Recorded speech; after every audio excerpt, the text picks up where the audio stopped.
Who is Silvia? False to his friend. Who is Silvia? Valentine had spoken many wise words to Proteus on the folly of being in love, but he had not been long in Milan before he was in just the same sad plight that he had cautioned his friend against. The Duke of Milan had a beautiful daughter called Silvia, and it was with her that Valentine fell deeply in love. She returned his affection, and they became secretly betrothed, but they dared not let this be known, for her father favoured another suitor, Sir Thurio, a rich and well-born gentleman, but foolish and extremely vain. The Duke of Milan, as was the custom in those days, thought himself at perfect liberty to dispose of his daughter in marriage as best pleased himself, but with scant regard for her own feelings on the subject. He suspected there was some love between Silvia and Valentine, and saw many little things when they thought him blind. He often determined to forbid Valentine his court and his daughter's company, but, fearing that his jealousy might perhaps be leading him into error, and that he might bring disgrace unworthily upon Valentine, he resolved not to act rashly, but by gentle means to try to discover the truth. In the meantime, he kept a strict watch over Silvia, and fearing some attempt on the part of the young lovers to escape secretly, he gave directions that Silvia should be lodged in an upper tower, the key of which was brought every night to himself. Matters were in this state when, to Valentine's great joy, Proteus arrived at the court of Milan.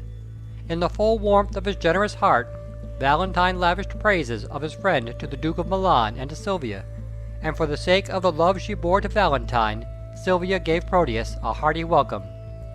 But what a base return Proteus made for the kindness heaped upon him!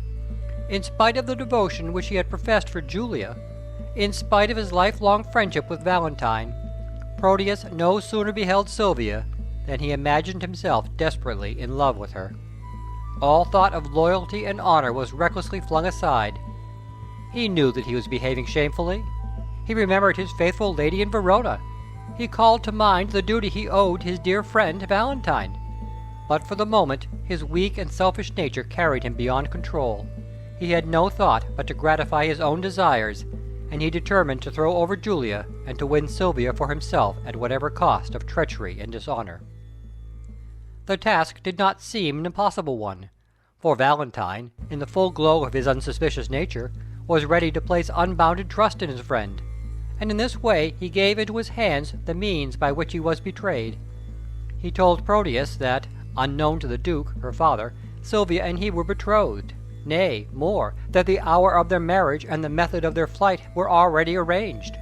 Silvia was locked into her tower every night, but Valentine was to come with a ladder of ropes, by which he could climb up and help her to descend.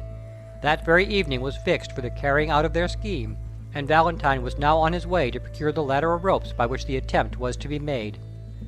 Proteus listened to this plot, and then, in the depths of his meanness, he determined to give Silvia's father notice of what was planned, for he thought it would turn out greatly to his own advantage to do so. Valentine would be banished, and the way would be left open for himself to try to win Silvia. True, her father favoured another suitor, Sir Thurio, but Proteus had little fear of that dull gentleman, and he thought it would be very easy to thwart his proceedings with some sly trick. Proteus lost no time in carrying out his scheme, and it was immediately successful. With feigned reluctance, and under the hypocritical pretense that he was only acting from a sense of duty, Proteus repeated to the Duke of Milan what Valentine had told him. He made the Duke promise that he would not reveal his treachery, and pointed out how he could easily entrap Valentine as if the discovery had been made by himself. The Duke acted on this advice. He pretended to ask Valentine's counsel as to the best way of winning a lady to be his wife, whose friends kept her securely shut up. Valentine at once suggested the method of escape which he was hoping to use in his own case. "A ladder quaintly made of cords," he said, "with hooks at the end, which you can throw up, and by which you can scale the tower." "But how shall I convey the ladder?" asked the Duke. "It will be so light, my lord, that you can easily carry it under your cloak," said Valentine. "Will a cloak as long as yours serve the purpose?" "Why, any cloak will serve, my lord." "How shall I wear it?" said the Duke. "Pray, let me feel your cloak upon me." Valentine could scarcely refuse, and the next moment the Duke had drawn forth from the cloak not only a letter addressed to Silvia, saying that Valentine would set her free that night, but also the ladder of ropes that was to be used for that purpose. Then the Duke's anger blazed forth. "Go, base intruder, overweening slave!" he exclaimed, and in words of the most contemptuous wrath he ordered Valentine to leave his court and his territories, and never to be seen in them again on pain of death. False to his friend. The Duke of Milan had scarcely left Valentine, and the latter was still dazed by the calamity which had befallen him, when Proteus brought him word that the proclamation for his banishment had been made public. Silvia, however, was still true to him. With sobs and tears she implored pardon for him on her knees, but her father was relentless. If Valentine were found again in his dominions, he should be put to death. Moreover, he was so enraged at his daughter's daring to plead for her young lover that he commanded she should be kept in close prison. The crafty Proteus counseled Valentine to depart at once, bidding him not to lose hope, pretending the greatest sympathy with his love affairs, and promising that if he sent letters, they should be safely conveyed to Silvia. Having thus hurried Valentine away with the utmost dispatch, Proteus returned to the Duke of Milan to let him know that his orders had been obeyed. "My daughter is in great grief about his going," said the Duke. "A little time will kill that grief, my lord." "So I believe, but Sir Thurio here does not think so," said the Duke. And he then went on to consult Proteus as to the best way of winning Silvia's affections from the absent Valentine, in order that she might transfer them to Sir Thurio. It was agreed among them that the best plan would be for Proteus to speak all he could in dispraise of Valentine, while at the same time he was to speak in praise of Sir Thurio. For this purpose Proteus was to be allowed free access to Silvia, who, for his friend's sake, would be glad to see him. Proteus agreed to this, but said that Thurio himself must do something to win the lady's favor.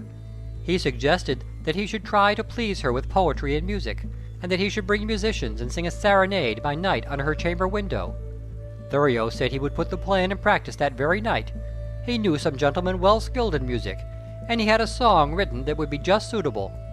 As for the Duke, he was delighted with the suggestion, and bade them set to work at once to carry it into effect.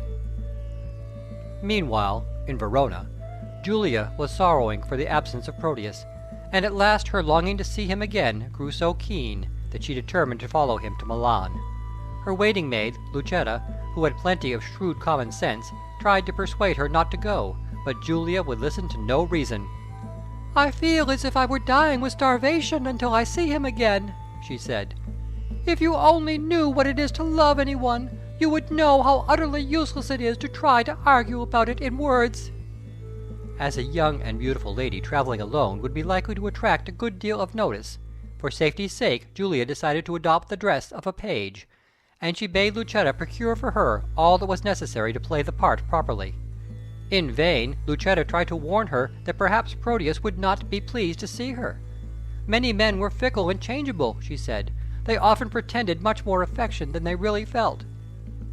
Julia indignantly replied that some men might, but not her Proteus. Her trust in his fidelity was not to be shaken. "His words are bonds. His oaths cannot be broken. His love is sincere. His thoughts are stainless.